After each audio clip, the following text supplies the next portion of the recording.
සමචතුරස්‍ර ගණන සොයමු. ඔන්න පුංචි දුවේ පුතේ අපිට රූපයක් දීලා තියෙනවා. මේ රූපේ තියෙන සමචතුරස්‍ර ගණන තමයි අද අපි හොයන්න යන්නේ. මේ රූපේ තියෙන සමචතුරස්‍ර ගණන හොයන්න අපිට කෙටි ක්‍රමයක් භාවිතා කරන්න පුළුවන්. ඊට කලින් අපි ගණන් කරලා බලමු සමචතුරස්‍ර කීයක් තියෙනවද කියලා. ඔන්න බලන්නකෝ. මෙන්න මේ ලොකු සමචතුරස්‍රය 1යි. මේ පුංචි සමචතුරස්‍රය 2යි. මෙන්න තවත් පුංචි සමචතුරස්‍රයක් 3යි. 4යි. 5යි.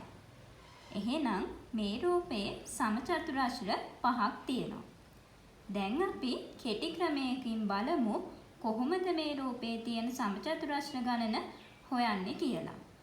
මුලින්ම ඔයාලා කරන්න ඕනේ මෙන්න මේ පැත්තේ තියෙන පුංචි සමචතුරස්‍ර වලට පිළිවෙලින් අංක දාගන්න ඕනේ. 1 2. දැන් මේ 1 ගුණ කරන්න ඕනේ 1ෙන්ම. ඊළඟට මේ 2 ගුණ කරන්න ඕනේ 2ෙන්ම.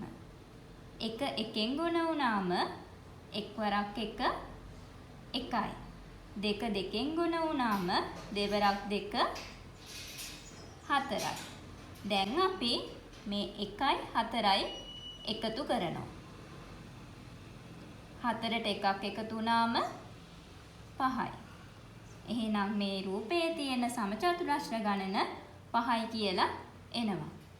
අපිට කලිනුත් ආවේ ඒ උත්තරේම තමයි. දැන් අපි තව උදාහරණයක් බලමු. මේ රූපේ බලන්න.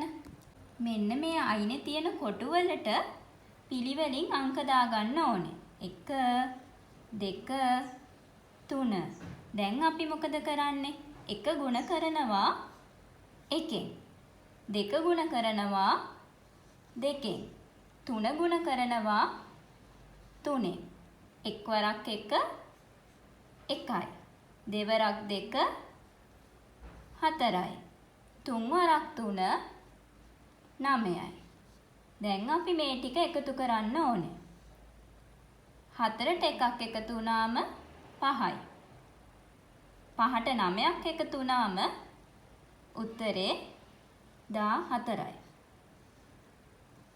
එහෙනම් මේ රූපයේ තියෙන සමචතුරස්‍ර ගණන 14යි.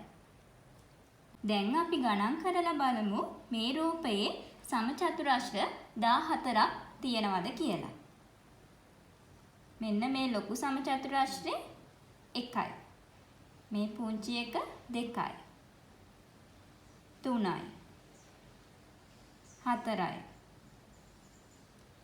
5යි. 6යි. 7යි. 8යි. 9යි. 10යි. ඊළඟට 11යි. 12යි.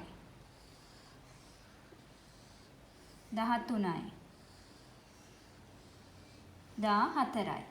මේ විදියට ගණන් කරන්න යද්දී අපිට පැටලෙන්න පුළුවන්. ඒ හින්දා අපි මෙන්න මේ කෙටි ක්‍රමේ භාවිතා කරලා සමචතුරස්‍ර ගණන හොයනවා.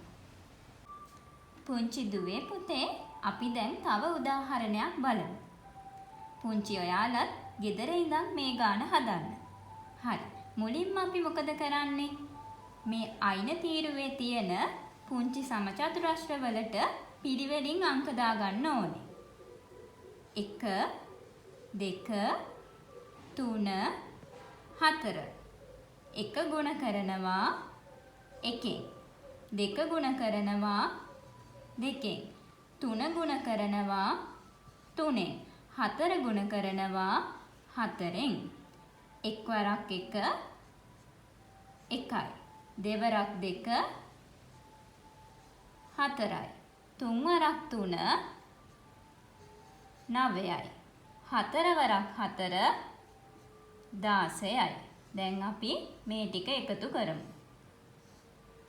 මුලින්ම එකතු කරද්දී මේ පැත්ත එකතු කරලා ඉන්න ඕනේ.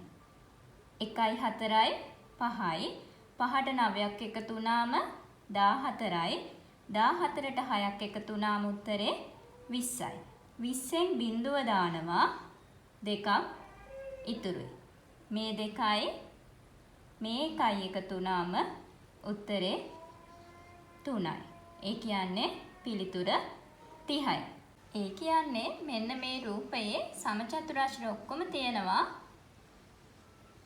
30ක්. පුංචි දුවේ පුතේ ඒ වගේම කියන්න ඕනේ තවත් වැදගත් කරුණක් තමයි අපිට මේ කෙටි ක්‍රමය භාවිතා කරන්න පුළුවන් සමචතුරාශ්‍රයක් ඇතුළත පිහිටි සමචතුරාශ්‍ර ගණන සොයද්දි විතරයි. ඒ කියන්නේ ඍජු කෝණාශ්‍රයක් තුල පිහිටි සමචතුරාශ්‍ර ගණන සෙවීමේදී මේ කෙටි ක්‍රමය භාවිතා කරන්න බෑ. ඔන්න බලන්නකෝ. මං අඳිනවා රූපයක්. පුංචි ඔයාලට පේනවා ඇති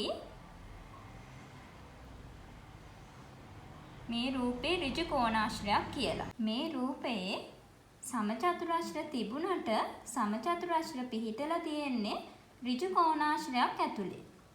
ඒ හින්දා අපි කලින් භාවිතා කර කෙටි ක්‍රමය